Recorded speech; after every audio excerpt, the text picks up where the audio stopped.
Dieu que tu es. Combien ton amour m'environne chaque jour. Mon papa, je veux chanter sans cesse tes louanges. Yo, yo, yo, yo.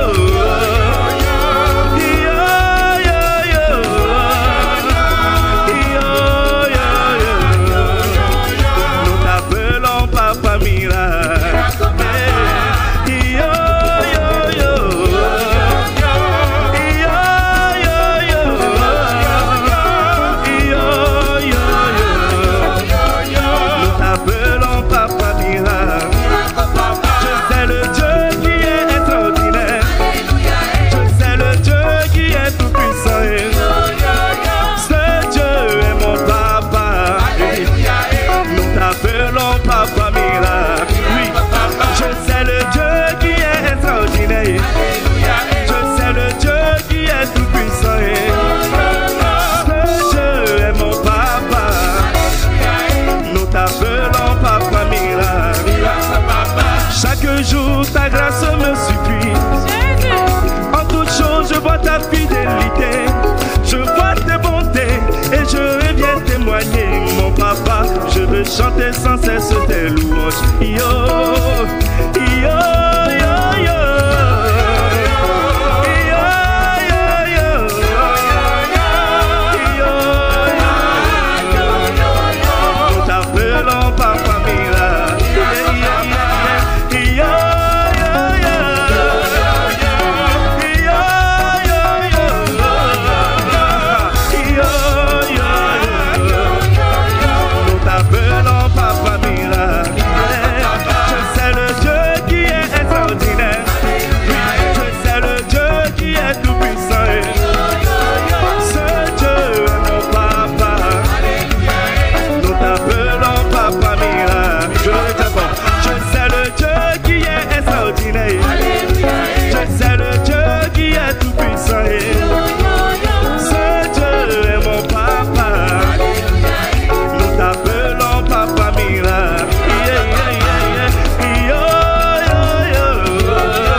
des problèmes de pied, mal de tête, mal de genoux, mal de je ne sais quoi. Mais lorsque tu chantes le chant, bien aimé, c'est le moment de bousculer ce pied-là. Amen. Alléluia. Mes pieds louent l'Éternel. Mes pieds louent l'Éternel. Mes pieds louent l'Éternel.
N'est-ce pas? Qui a les pieds ce matin? Oui, Marie-Claire, tu as les pieds.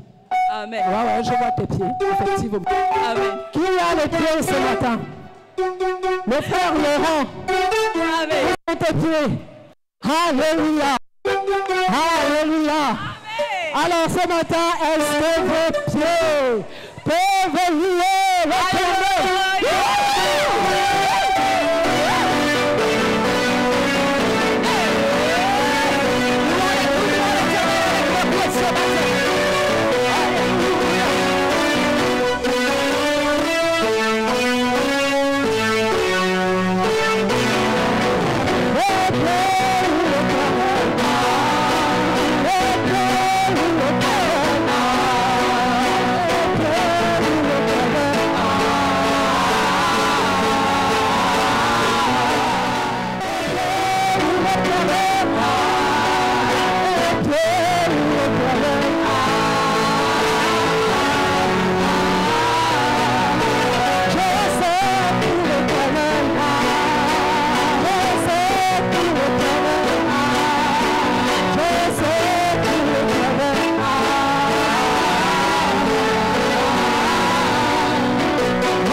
descends. Toi mon bien-aimé.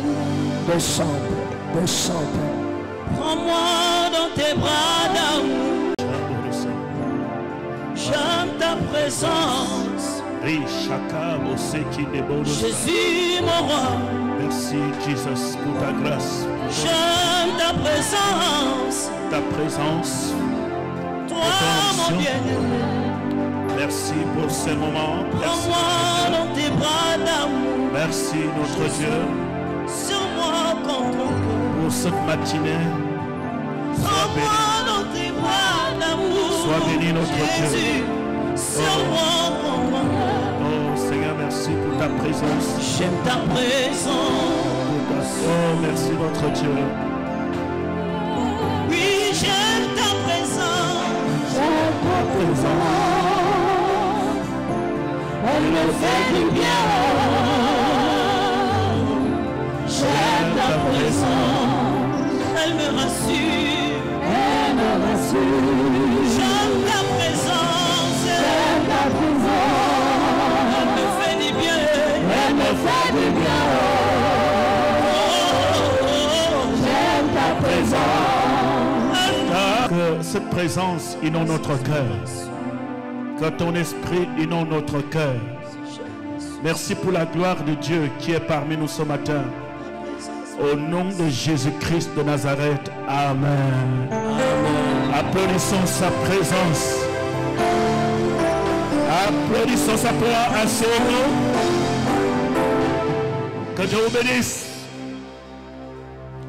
Que Dieu te bénisse ce matin. Encore et encore.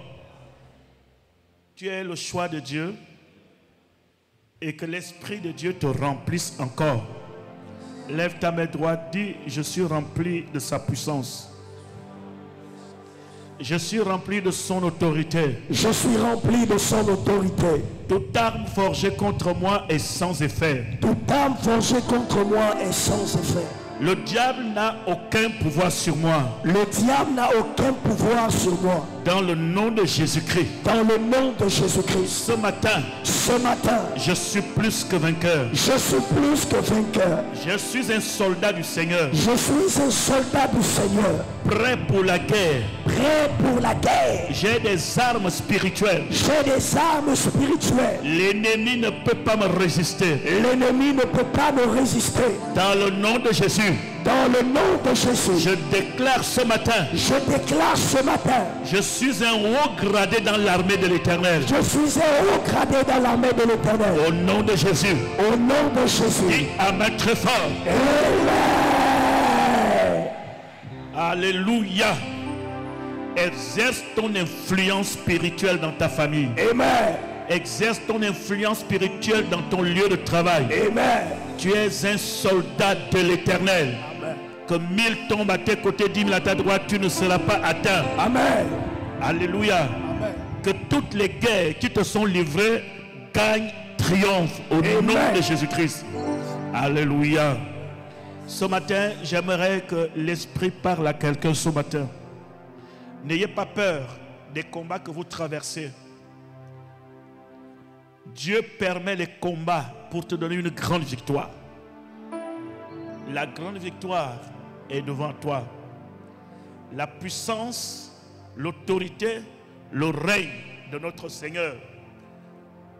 Nous allons parler quelque chose de très important ce matin pour vous, pour moi et pour nous tous.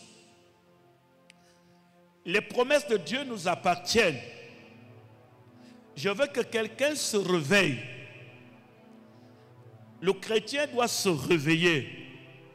On nous appelle les églises éveillées. Mais je vous assure que quand on vient dans nos églises, plusieurs dorment encore. Réveille-toi par le Saint-Esprit. Tu me donnes ton amen là où tu es, non? Ou bien pendant que je parle, tu dors encore. Je dis, réveille-toi par le Saint-Esprit. Va dans le champ de bataille et triomphe au nom de Jésus. Je suis là ce matin pour montrer la défaite des sorciers qui se lèvent contre vous au nom de Jésus-Christ de Nazareth.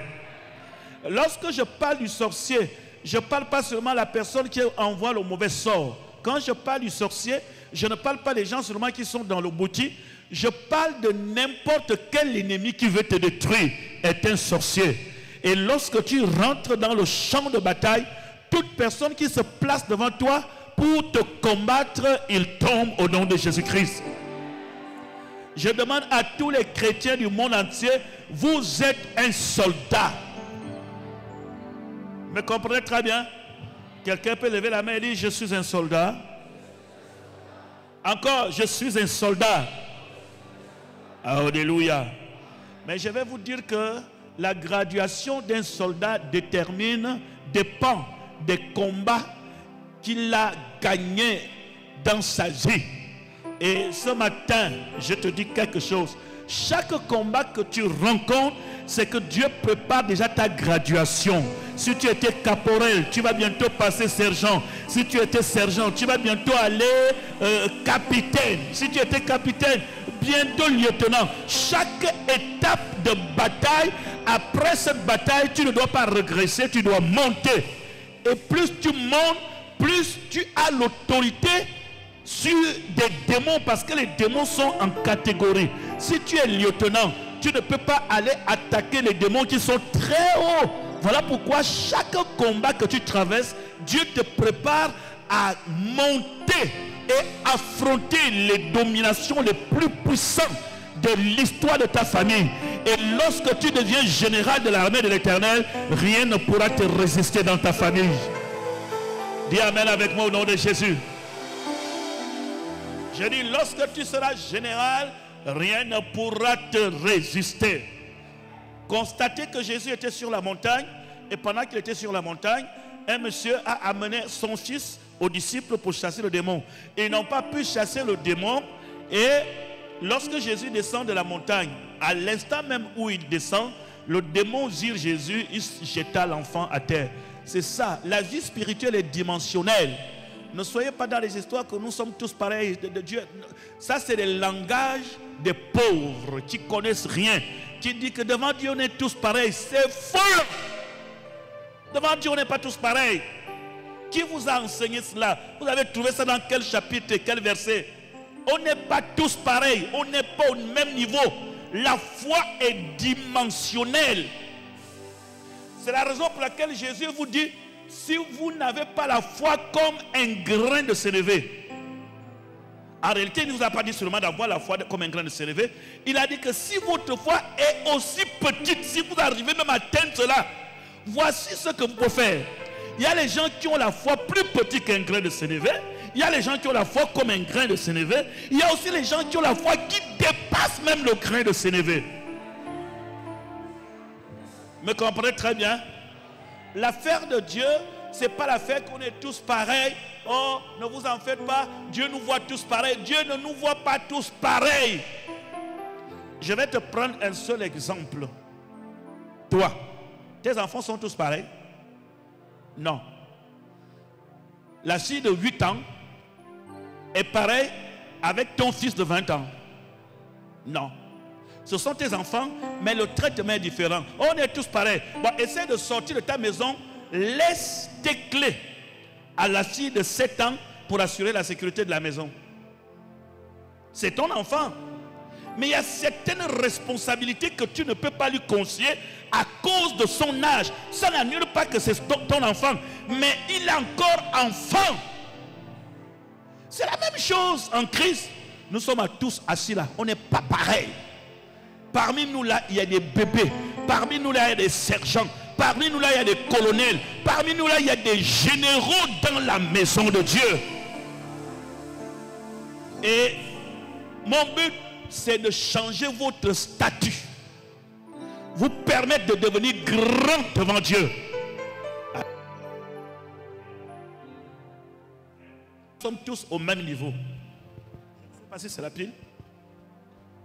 Être tous enfants de Dieu ne signifie pas que nous sommes tous au même niveau. Nous sommes tous enfants de Dieu, mais il y a des aînés. Dans la maison, il y a des aînés. Il y a des géants. Il y a des bébés. Bien que nous soyons tous des enfants, mais des responsabilités dans la maison sont très différentes.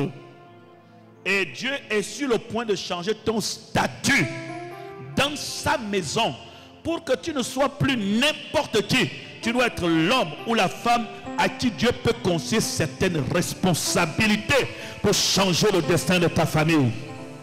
Est-ce que tu es avec moi pour dire amen? Dans votre famille, ce n'est pas tout le monde qui renverse les démons de la famille. Non. Ça ne se blague pas. Les démons de la famille, ce sont des forces, des autorités, c'est des esprits méchants. C'est les esprits méchants des géants. Il faut une dimension d'onction très puissante. Vous allez remarquer que David, même le Saint-Esprit que nous recevons, le Saint-Esprit aussi est dimensionnel dans les dimensions d'onction. Quand vous lisez la vie de David, la première personne qui avait oint David, c'était le prophète Samuel. Il gardait le troupeau. Amen. Et lorsqu'il a été oint, cette onction lui a permis d'aller combattre le Philistin Goliath. Et il a vaincu Goliath. Dites amen. Que Dieu te bénisse. Est-ce que tu me comprends bien? Il a vaincu Goliath. Écoutez attentivement. Quand David a vaincu Goliath, l'onction qu'il reçut de la part du prophète Samuel lui permettait seulement de gagner, de vaincre Goliath. C'est tout. Cette onction était une onction de guerre. Mais cette onction n'était pas une onction de reconnaissance. Le fait que David a vaincu Goliath ne faisait pas de lui le roi d'Israël. Est-ce que vous comprenez? Maintenant, étant donné que David était de la tribu de Juda, tous les gens de Juda, plus tard, sont arrivés et ils sont venus oindre David. Il reçoit pour la deuxième fois l'onction du roi. C'est en ce moment que tout Juda reconnaît David comme le roi d'Israël. Donc David a reçu 3 onctions. Il a reçu l'onction pour vaincre Goliath. Il a reçu l'onction pour être roi de Juda. Et enfin, il a reçu l'onction pour être roi d'Israël. Et lorsqu'il a reçu cette onction royale, tout le monde lui était soumis. Amen. La même chose avec le Saint-Esprit que vous avez là. Le Saint-Esprit est dimensionnel. Dès que tu dis, Seigneur Jésus, je te reçois dans mon cœur, tac, le Saint-Esprit descend sur toi. Tu es né de l'Esprit. Que tu parles en langue ou pas, que tu prophétises ou pas, que tu fasses chasser les démons ou pas, tu as le Saint-Esprit qui habite en toi. Tu es né de nouveau, tu es une nouvelle créature. L'Esprit de Dieu est en toi. On peut dire amen, non? Mais après, les disciples, dès qu'ils ont dit, reçu le Saint-Esprit, Jésus leur a dit, le jour de la Pentecôte, vous recevrez une puissance, le Saint-Esprit survenant sur vous. Alors le Saint-Esprit revient encore, mais sur une autre dimension, ce qu'on appelle le baptême du Saint-Esprit. Au jour de la Pentecôte, ce n'est pas le Saint-Esprit qu'ils ont reçu, ils ont reçu le baptême du Saint-Esprit. Ils ont reçu la puissance du Saint-Esprit. C'est-à-dire que le Saint-Esprit ne vient pas là pour donner la nouvelle naissance, il vient là pour donner la puissance qui permet qu'il soit équipé pour aller évangéliser le monde entier. Alléluia. Et vous voyez que lorsqu'on sert Dieu, il y a toutes ces dimensions qui nous accompagnent. Et vous allez remarquer qu'après la Pentecôte, ils se sont mis à prier. La puissance du Saint-Esprit est descendue là où ils étaient assis. La Bible dit que le lieu où ils priaient a tremblé. Et quand ils sont sortis de là, l'ombre de Pierre a commencé à guérir les malades. Partout où Pierre passait, les malades étaient guéris. Dieu ne veut pas que tu sois satisfait du peu qu'il t'a donné. Il veut que tu aspires encore à quelque chose de plus grand. celui qui est déjà satisfait dans ce qu'il a là ne peut pas grandir. Il faut que tu dises à Dieu, je veux encore et encore. Et c'est ce qu'on appelle celui qui a soif. Lorsque vous avez soif, si vous buvez, oh je veux encore, on te donne, je veux une bouteille, on te donne, je veux un seau. C'est ça le désir de Dieu. Il veut trouver un homme, une femme qui a une soif profonde. J'ai soif du Saint-Esprit. Le fait que le Saint-Esprit m'a rempli hier ne veut pas dire que je l'ai déjà, c'est déjà fini. On doit toujours grandir. C'est la même dimension dans l'armée de l'Éternel. Tu es un soldat, il faut grimper les échelons. À partir de ce matin, je le déclare au nom de Jésus-Christ. Toutes les batailles que tu as là, tu vas vaincre. Et chaque fin de bataille, tu dois être loin et monter encore plus. Et ainsi, je vais parler un peu des guerres. L'esprit de guerre que Dieu nous demande d'avoir. Voici les nations, le verset 1.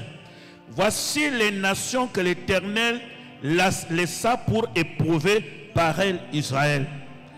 Tous ceux qui n'avaient pas connu toutes les guerres de Canaan, il voulait seulement que les générations des enfants d'Israël connussent et apprirent la guerre, ceux qui ne l'avaient pas connue auparavant. Les nations que l'Éternel laissait pour éprouver par elle Israël, tous ceux qui n'avaient pas connu la guerre. La Bible dit, lorsqu'Israël est sorti de l'Égypte, l'Éternel a laissé certaines nations sans que Moïse, Josué les détruisent. Pourquoi? L'Éternel dit, ces nations, il a voulu que ceux qui n'avaient pas connu la guerre d'Amalek, ceux qui n'avaient pas connu ce qui s'était passé en Égypte, ceux qui n'avaient pas connu la guerre qui s'était passée à Haï, ceux qui n'avaient pas vécu la guerre de Jéricho, il a voulu que la nouvelle génération qui naquit ce jour, eux aussi doivent connaître la guerre. C'est la raison pour laquelle il n'a pas tout détruit. Il a laissé certains ennemis pour permettre à la nouvelle génération, eux aussi, de connaître les guerres. Alors, la question qu'on devrait se poser, pourquoi Dieu a voulu que la dernière génération qui n'a pas connu de guerre connaisse la guerre? C'est que dans la guerre, Dieu se sert de la guerre pour former un peuple. Dieu se sert de la guerre pour former un individu. Et voilà pourquoi ceux qui n'ont pas connu la guerre ne sont pas pareils par rapport à ceux qui ont connu la guerre. Celui qui a connu la guerre, il a connu la souffrance, il a vu le feu. Mais s'il est sorti vivant, ce n'est plus la même personne. Donc Dieu a fait exprès, parce qu'il voulait former des hommes de guerre. Et aujourd'hui, l'Église, quand l'Église perd les soldats, quand il n'y a pas des hommes et les femmes qui font la guerre, l'Église devient une Église morte, parce qu'un soldat, c'est un soldat. On vous appelle les églises éveillées à cause de votre tempérament. N'oubliez pas que tous, nous avions été dans les églises officielles, que j'appelle la religion, où on avait une façon de s'approcher de Dieu. Mais quand Dieu nous a permis de rentrer dans ce mouvement grâce à la révélation de sa parole, nous avions compris qu'un soldat, un chrétien, n'est pas forcément celui qui parle avec Dieu doucement ou qui crie. Dieu est partout. Dieu est avec nous et Dieu nous entend. Le soldat qui a connu la guerre n'a pas peur. Celui qui a traversé l'épreuve de la guerre n'a pas peur. Alléluia. J'ai eu l'occasion d'aller dans des pays qui ont été en guerre. Et je vous ai dit que quand des personnes, des pays qui ont connu la guerre, arrivent au Gabon et qui nous regardent, ils nous voient comme des enfants. Vous comprenez? Quand quelqu'un a traversé les cadavres comme ça, il a entendu les coups de feu et qu'il arrive ici, quand il vous entend, vous dites que vous avez peur des braqueurs, il a pitié de toi. Parce qu'il est arrivé dans le feu. Il est arrivé dans une grande dimension de douleur. Il est arrivé aux portes de la mort. Il a survécu. Ce n'est plus n'importe quoi qui lui fait peur. En 2000, lorsque j'étais à Kinshasa et que je prêchais comme ça, c'était le moment où j'habitais juste en face, dans un quartier qu'on appelait ma campagne, si je ne me trompe pas. Je sortais de mon portail, je voyais les soldats, et le jour que j'avais prêché, les gens qui sont venus accepter Jésus-Christ, chacun avait une arme comme ça autour. Ils viennent accepter Jésus, les soldats. C'est-à-dire que moi-même j'avais peur. J'ai vécu la même chose au Libéria. Et je vous assure, ce n'est pas pour rien que Dieu m'a permis de traverser les pays où les gens ont connu ce genre de mouvement. Et quand je rentre au Gabon, je suis devenu un guerrier spirituel. Et n'importe quoi ne me fait pas peur. Vous me comprenez très bien. Le soldat a des caractères que le civil n'a pas. Le soldat n'a pas peur. Et quand tu es dans ta maison avec l'esprit d'un soldat, tu n'as pas peur de ce que les sorciers fabriquent. Tu n'as pas peur des mauvais rêves. Tu n'as pas peur des choses qui se racontent dans la maison. Parce que dans ta tête, tu te dis, je peux tout par celui qui me fortifie. Je n'ai peur de personne. Dieu veut cultiver cet esprit. C'est la raison pour laquelle il a permis que cette génération aussi connaisse la guerre. Amen. Dites Amen. J'ai l'habitude de prendre aussi parfois des exemples que nous connaissons aussi au Gabon. Regardez les enfants d'aujourd'hui. Entre les enfants qui naissent depuis 2000 là, et les autres qui sont nés avant, c'est qui? Ceux qui sont nés avant, non? Hein? Répondez-moi. Tous les enfants de 2000 là, ça a commencé même vers fin 90, 2000, tout ça là. Hein? Entre les enfants d'aujourd'hui, de 2000, et les enfants qui sont nés avant, qui sont les enfants qui étaient les plus intelligents à l'école? Vous ne voulez pas répondre? C'est les enfants d'avant qui étaient les plus intelligents. Mais regardez les enfants d'aujourd'hui, même quand ils écrivent avec des fautes. Hein? Toi, tu es arrivé peut-être en 6e ou en 5e. Tu es capable de corriger un enfant de terminale aujourd'hui. Une formation militaire de soldats. Tu ne connais pas bastonnade. Tu ne connais pas on cogne la tête.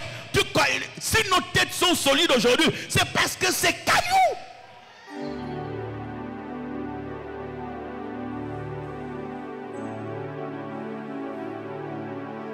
Amen. La pédagogie d'enseignement a changé. On nous bastonnait.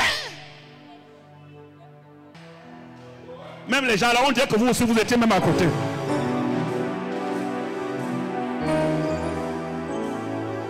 Hein, le mec, est-ce que je me trompe? N'est-ce pas? Pourquoi? Il y a des choses que tu ne peux pas oublier parce qu'on t'a chauffé avec ça. Tu me comprends? On t'a pougné avec ça. C'est ça la formation militaire. Les militaires que vous voyez là, ils rampent au sol. On leur fait subir des choses. On met les choses dans la tête. C'est quand ils arrivent là, mon frère. Si c'était ta soeur, ce n'est plus la même soeur. Si c'était ta femme, ce n'est plus la même femme. Si c'était ton frère, il est déjà armé. Il a tué tout sentiment. Il devient quelqu'un de très dangereux. Et Dieu voulait un peuple combatif, déterminé. Il a dit, la première génération connaît la guerre. Si cette génération-là ne connaît pas la guerre, ce serait une génération faible. je protège, je réserve quelques ennemis. Je réserve Goliath. La force d'une nation aussi, la force d'un peuple, c'est des guerres que tu as fait et des victoires que tu as remportées. Donc, les combats que tu traverses dans ta famille ne sont pas là pour t'enterrer. Les combats sont là pour participer à ta formation spirituelle. Les batailles que tu as, tu veux dormir, il y a des esprits qui t'attaquent, il y a des esprits qui attaquent les enfants, les affaires sont attaquées. Ne te décourage pas. Dieu est en train de te former. Ça va? Ça va? Sois un soldat de l'Éternel. Ne tremble pas. Voilà pourquoi, je vous dis, celui qui a passé, je vous prends un exemple. Quelqu'un qui perd son fils, qui peut perdre sa femme, qui peut perdre son mari. Il peut arriver un temps que quelqu'un a perdu les gens les plus importants de sa vie. Au point même que si un membre de sa famille meurt, parfois il ne pleure pas, tout le monde pleure. On aura l'impression qu'il n'a... Est-ce qu'il n'aimait pas celui-là? Ce n'est pas parce qu'il ne l'aimait pas, il a tout vu. Il y a des choses qui n'ont plus de poids dans son esprit. Il faut connaître, quand tu vois, il faut chercher à connaître son histoire. Comment tu peux être sensible? Ce n'est pas que je suis insensible, c'est parce que j'ai vu plus que ça. Je vous prends un exemple. Un seul exemple. Un accident de circulation se passe quelque part, paf! La voiture écrase peut-être quelqu'un de sang la tête. Si toi, tu n'as jamais vu plus que ça, tu peux tomber évanoui quand tu vois ça. Tu ne peux pas voir. Parce que c'est la première fois. Mais quelqu'un qui a vu des choses, non seulement qui n'a pas peur, mais il devient très courageux. Voilà pourquoi tu peux voir, quand il y a un accident quelque part, quelqu'un peut arrêter sa voiture, il saute, il rentre dans la voiture, il cherche à aller sauver les gens. Quand tu vois comme ça, c'est quelqu'un qui est courageux. Sa vie a été façonnée par une formation militaire. Et c'est la raison pour laquelle, dans la Bible, Dieu a laissé un coin, une catégorie de personnes pour que Israël ne pense pas que la vie est facile. Israël, ne pense pas que là où tu es là, tout est bien. Il faut que tu saches que pour posséder une terre, il faut te battre. Il faut que tu saches que tout ce qui t'appartient, pour l'avoir, tu dois chasser les ennemis. Il faut que tu sois armé d'un esprit guerrier. Et l'Église aujourd'hui, quand vous allez comprendre que votre miel est surveillé par les abeilles, vous n'allez jamais reculer. Quand tu verras que ton destin est assis, il y a un sorcier qui est assis sur ton destin, tu ne vas pas reculer. Ton argent, c'est un franc-maçon qui est assis, tu ne vas pas reculer. Tu vas combattre jour et nuit.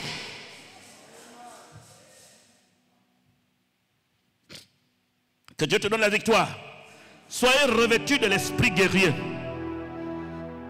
Puissant guerrier, fort dans les combats, Jéhovah est son nom,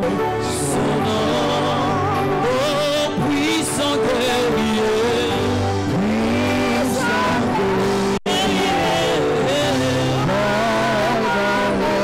fort dans les combats, Jéhovah, Amen. Samuel, chapitre 3, le verset 1. La guerre dura longtemps entre la maison de Saül et la maison de David. David devenait de plus en plus fort et la maison de Saül allait en s'affaiblissant. La guerre dura pendant très longtemps. La guerre durait pendant très longtemps entre la maison de Saül et la maison de David. La transition de la royauté était très compliquée entre la maison de David et la maison de Saül. Saül n'a jamais voulu transférer le pouvoir au nouveau roi qui s'appelait David. Et la Bible déclare, la guerre durait pendant très longtemps. La maison de David devenait de plus en plus forte, mais la maison de Saül s'affaiblissait de plus en plus. Ne te fatigue pas des batailles qui sont dans ta maison. Ne te fatigue pas des guerres qui sont dans la famille. Les guerres peuvent durer. Ce n'est pas tous les combats que tu peux remporter. Tu commences à prier le matin et tu penses que tout est terminé. Il y a des guerres qui peuvent durer si Dieu doit te faire asseoir sur le trône de ton destin. Il y a des guerres qui durent. Il y a des gens qui ne sont pas prêts à laisser ton destin. Ils font tout pour te combattre. Tu renverses les trônes, ils vont encore chercher. Tu détruis, ils vont encore chercher. Mais quelquefois Dieu permet cela pour t'équiper et pour que tu sois un soldat puissant. Je ne sais pas si tu me comprends. Je ne sais pas si tu comprends vraiment ce que je dis. Il y a des choses que Dieu laisse pour que tu comprennes. Il laisse. Dieu peut laisser quelqu'un même lancer un mauvais sort, ça te touche au pied. Mon Dieu, c'est quoi? C'est pour que tu t'élèves au nom de Jésus. Je brise ce sort. Je brise. Retour à l'envoyeur. Alors que tu apprends que le mal de pied que tu avais là, il paraît que tel ou tel a déjà aussi mal de pied. Tu dis, ah Seigneur, merci. Un chrétien qui va subsister sur la terre là, s'il n'a pas un esprit guerrier, les sorciers vont se moquer de toi. L'esprit guerrier nous permet d'affronter tous nos ennemis et ne jamais s'affaiblir. La maison de ta famille, la maison de ton père, la maison de ta mère doit devenir de plus en plus forte. Je le déclare, la maison de ta mère doit devenir de plus en plus forte. Et la maison de tes ennemis doit aller en s'affaiblissant. C'est le travail que tu es en train de faire. À chaque fois que tu élèves les mains au ciel, que la maison de ton père soit de plus en plus forte. Plus en plus fort. La bataille, la guerre. Le psaume 27, le verset 3, il dit quoi? Si une armée se campait contre moi, mon cœur n'aurait aucune crainte. Dis amen. Si une armée se campait contre moi, mon cœur n'aura quoi? Mon cœur n'aura quoi? Aucune quoi? Qui parle d'agir? Suivez-moi. Celui qui n'a jamais fait la guerre ne peut pas parler comme ça. Pourquoi David dit que si une armée se campait contre lui, son cœur n'aura aucune crainte? Vous savez pourquoi il parle comme ça?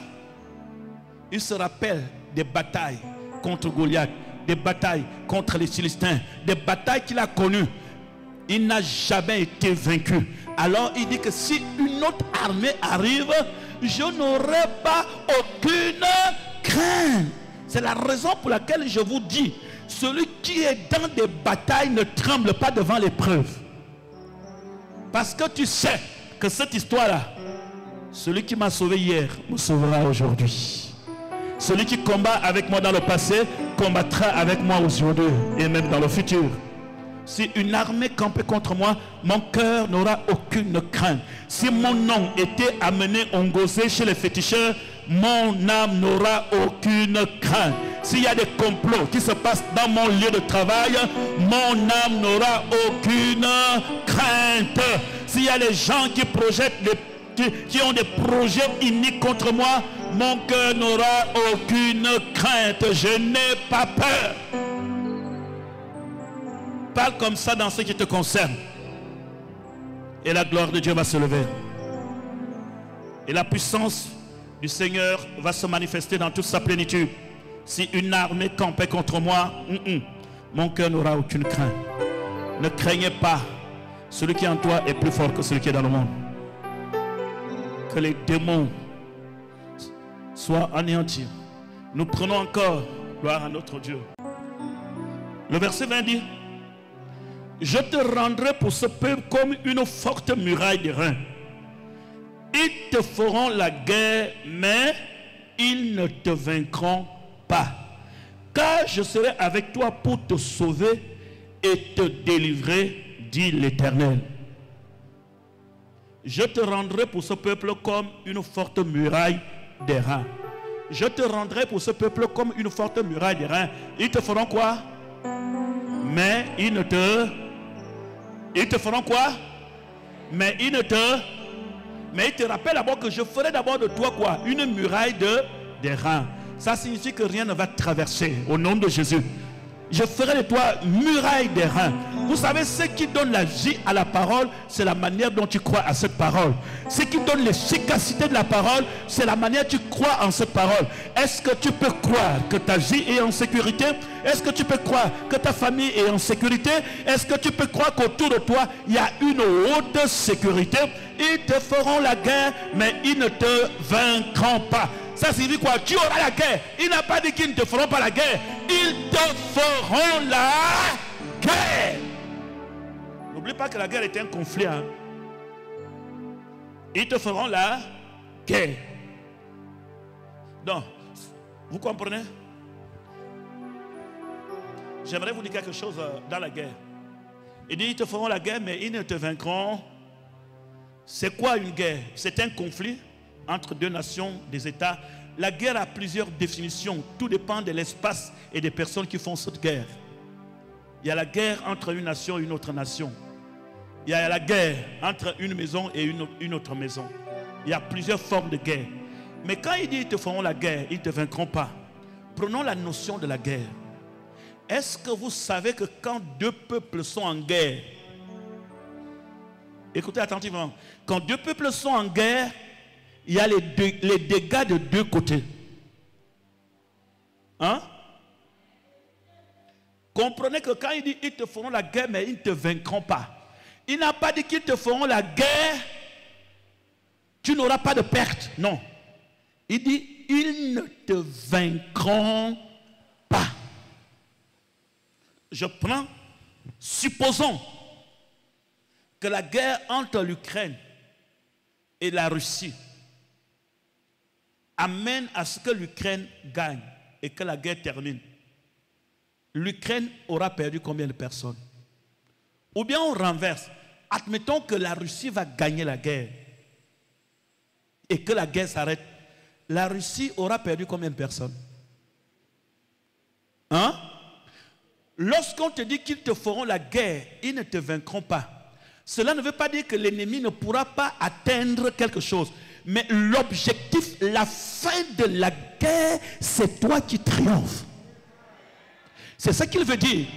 Il peut arriver que l'ennemi a voulu toucher ton travail. Il peut arriver que l'ennemi a voulu toucher ton mari. Il peut arriver que l'ennemi a voulu toucher ta femme. Il peut arriver que l'ennemi a voulu toucher ton travail. Il peut arriver que l'ennemi a voulu toucher ton argent. Mais c'est des guerres qui se sont levées contre toi. Mais à la fin, ils ne te vaincront pas. Parce que la victoire, c'est quoi? La victoire, c'est l'objectif de la guerre. Quel est le but de la guerre? Le but de la guerre, peut-être contre toi, c'est que tu ne dois pas être heureuse. Tu ne posséderas rien. Tu n'auras pas l'argent. Tu ne réussiras pas sur la terre. Si la guerre contre toi est sur la réussite, que tu ne réussiras pas. Ils peuvent fermer une entreprise, mais Dieu va ouvrir une autre entreprise. Ils peuvent détruire à gauche, mais Dieu peut encore ouvrir à droite. À la fin de la guerre, tu réussiras. C'est ce que ça signifie. Qu'ils te feront la guerre, mais ils ne te vaincront pas. C'est ça la vraie définition. Ça signifie que tu peux avoir des balles. Tu peux être hospitalisé. Tu peux rentrer dans le coma parce que tu as reçu des balles. Mais Dieu peut te ramener dans le coma, au coma et te repositionne sur le champ de la bataille. J'ai gagné la guerre. Écoutez ce que l'apôtre Paul dit. Il dit j'ai gagné le combat, n'est-ce pas? La couronne m'est réservée. N'a-t-il pas fait la prison? Hein? N'a-t-il pas été mordu par une vipère? N'a-t-il pas été battu? Mais il dit qu'il a gagné. tu vas gagner. Peu m'importe ce qu'on traite, la manière dont on te traite, tu vas gagner. Peu m'importe les complots qui sont contre toi, tu vas gagner. Peu m'importe ce que les gens pensent de toi, tu vas gagner. Peu m'importe ce que les gens racontent sur toi, tu vas gagner. Peu m'importe les complots qui sont sur toi, tu vas gagner. Tu vas gagner. Tu vas gagner. Oui, quelqu'un peut dire, je vais gagner. Plus fort, je vais gagner. C'est ça la vérité. Ils te feront la guerre, mais ils ne te vaincront pas. C'est ça la vérité. Il peut arriver le matin, tu te lèves, le pied enflé. N'aie pas peur. C'est la balle qui a touché le pied. Tu es en guerre. Un soldat peut être blessé, mais l'objectif, tu vas l'atteindre.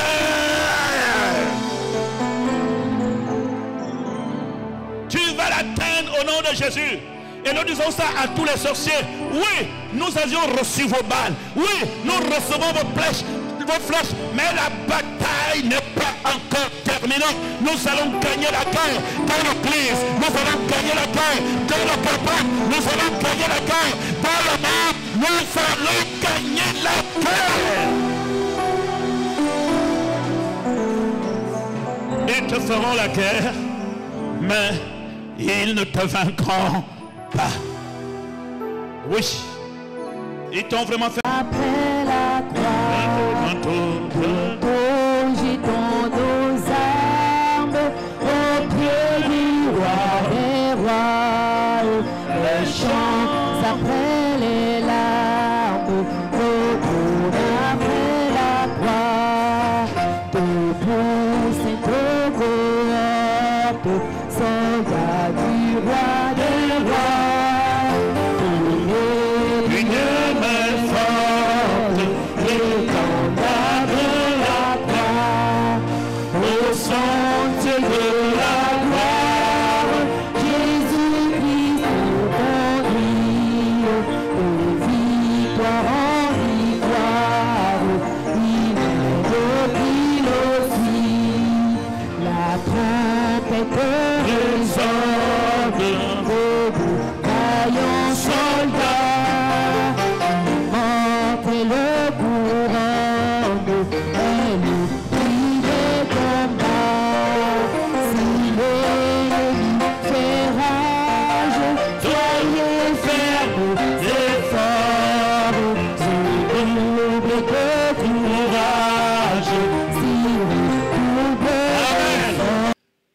En train de faire l'histoire des œuvres de la foi.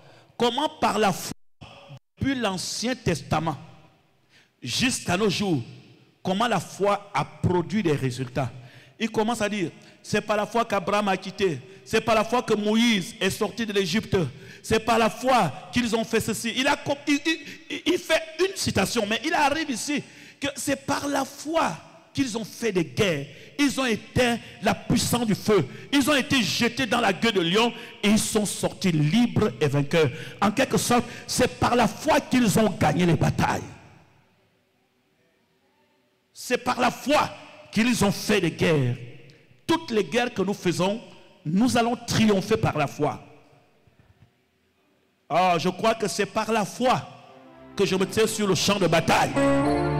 C'est par la foi que je dis, sorcier, tais-toi. C'est par la foi que j'élimine les puissants des ténèbres.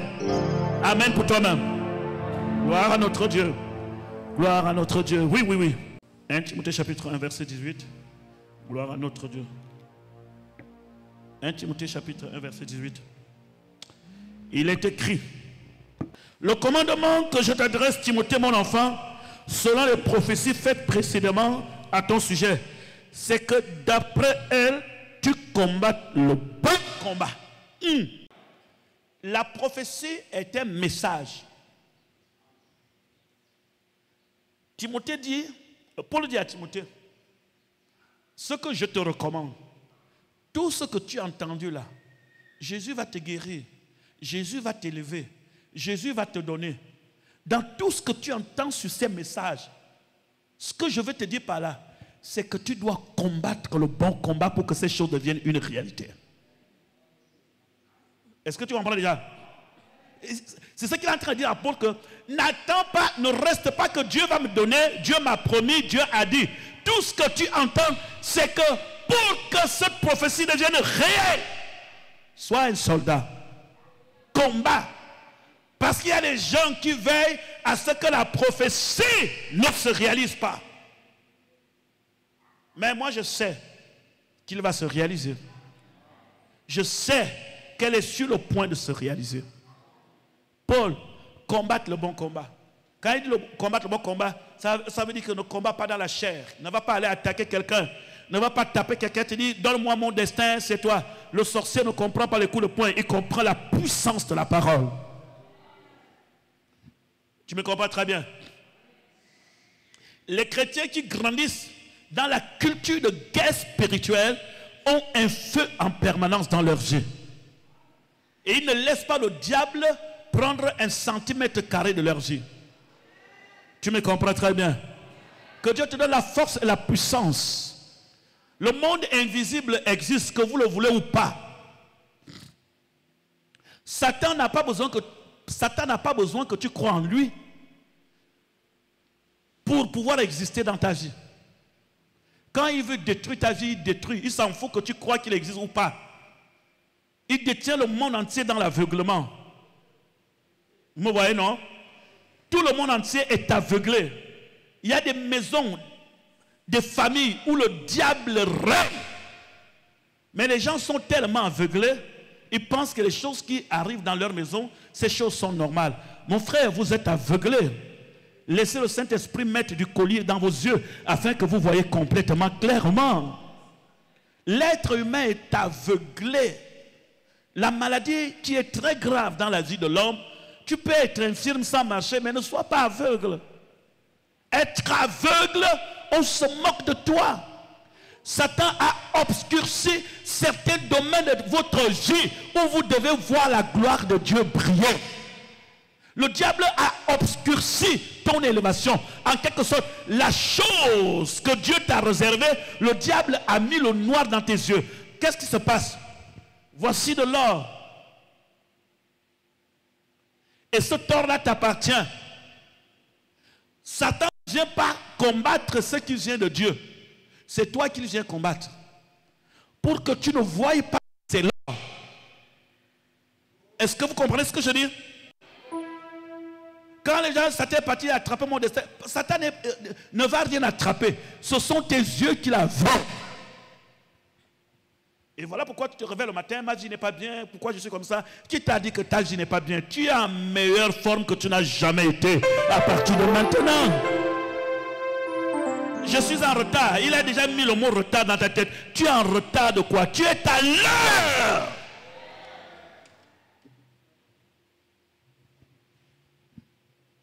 Ne résume rien à cause des épreuves. Ne tire jamais de conclusions après des épreuves et des circonstances qui s'opposent à ton destin. Ce sera de mauvaises conclusions. La colère de l'homme n'accomplit pas la justice de Dieu. Ne laisse jamais une épreuve produire en toi une conclusion ou une décision fatale. Non. Des décisions vraies ne se prennent pas en face des épreuves. Les décisions vraies se prennent dans la présence de Dieu. On est sûr que ça là c'est Dieu. Mais toute décision qui se prenne face à une situation d'épreuve est motivée par le ressentiment que nous avons face à cette situation. Et le plus souvent, ce sont des mauvaises décisions. Parce que l'épreuve, parfois, on se sent faible. Et on décide que, non, je n'en peux plus. Non. Quand vous regardez Jésus, toute épreuve qui était devant lui, ses réponses n'avaient rien à voir avec des épreuves. Le diable a dressé plusieurs personnes qui me regardent là, des épreuves devant eux. Et beaucoup ont pris des décisions parce que quelque chose s'est mal passé devant lui. Et il a pris la décision. Et plus tard, il se rend compte que ce n'était pas la bonne. Aucune décision ne doit être prise dans une tension, un tempérament de colère. C'est la raison pour laquelle Dieu demande à chaque chrétien d'avoir en lui de la patience. Vous me comprenez très bien? Un adage africain dit que si,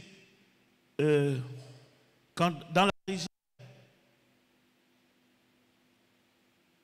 un éléphant a perdu un fruit qui est tombé dans la rivière, et l'éléphant a commencé à chercher le fruit dans la rivière.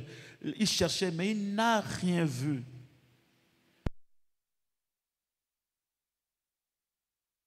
Toi et ton destin, c'est là où il joue.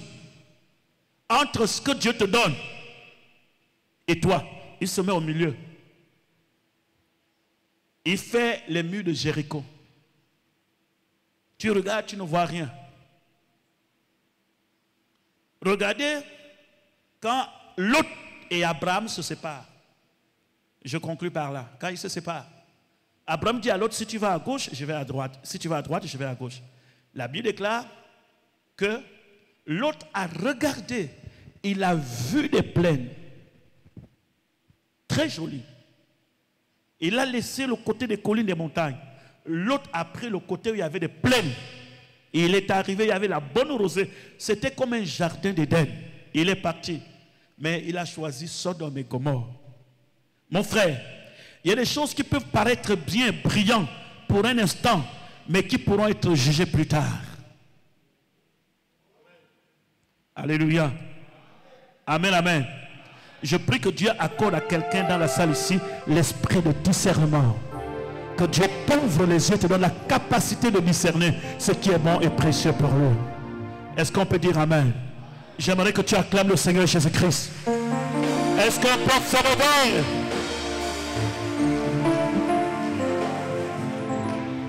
On peut se lever. Vous êtes des guerriers. Il faut prouver à Dieu ce matin que vous êtes des vrais guerriers. Il faut prouver à Dieu ce matin que tu es un vrai guerrier. Un vrai guerrier.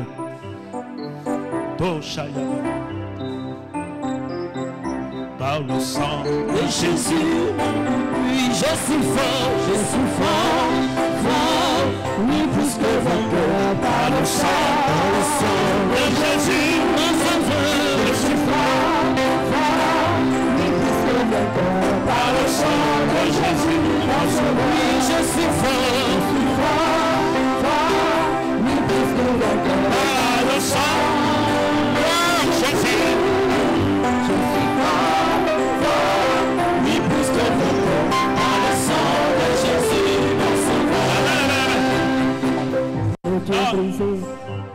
L'armée, c'est une formation.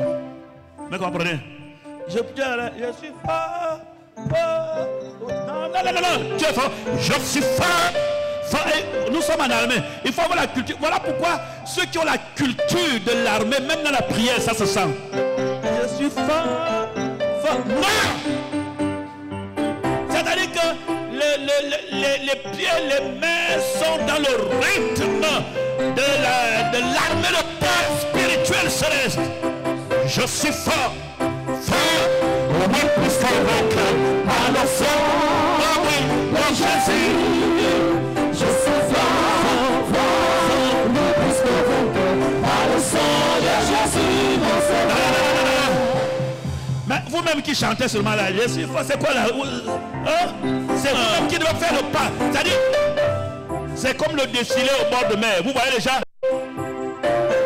Il faut que ton corps se lève. Je suis fort, oui, plus que vainqueur, par le sang de Jésus. Je suis fort, oui, plus que vainqueur, par le sang de Jésus. Je suis fort, oui, plus que vainqueur, par le sang de Jésus. Je suis fort, oui, plus que vainqueur, par le sang de Jésus, mon Sauveur.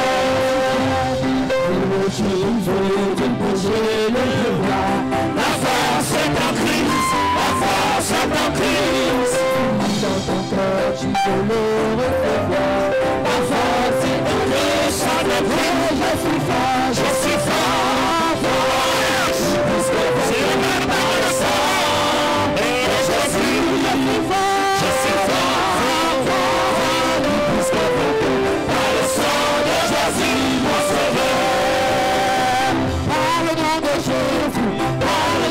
Jésus, nous avons la victoire. Par le nom de Jésus, par le nom de Jésus, nous avons la victoire. Par le nom de Jésus, par le nom de Jésus, par le nom de Jésus, nous avons la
Que Dieu vous bénisse.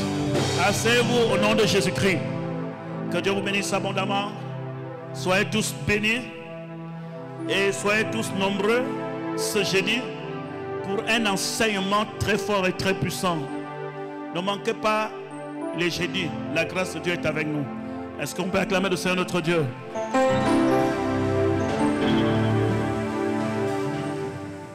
I serve a God who is powerful. I serve a God who is mighty. Oh, Jesus, you're a good God. I can call you a miracle. I serve a God who is mighty in all his ways. I serve a God who can do and overdo. Jesus, you're a good God. I can call you a miracle. Oh, yeah, yeah, yeah. Yeah, yeah, yeah, yeah, yeah. Yeah, yeah, yeah. I can call you a miracle. Daddy, oh, yeah, yeah, yeah, yeah, yeah. My heart cries, yeah, yeah, yeah, yeah, yeah.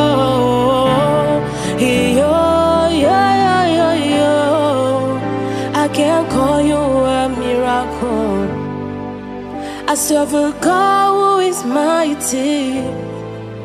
I serve a God who is loving. Oh, Jesus, you're a good God.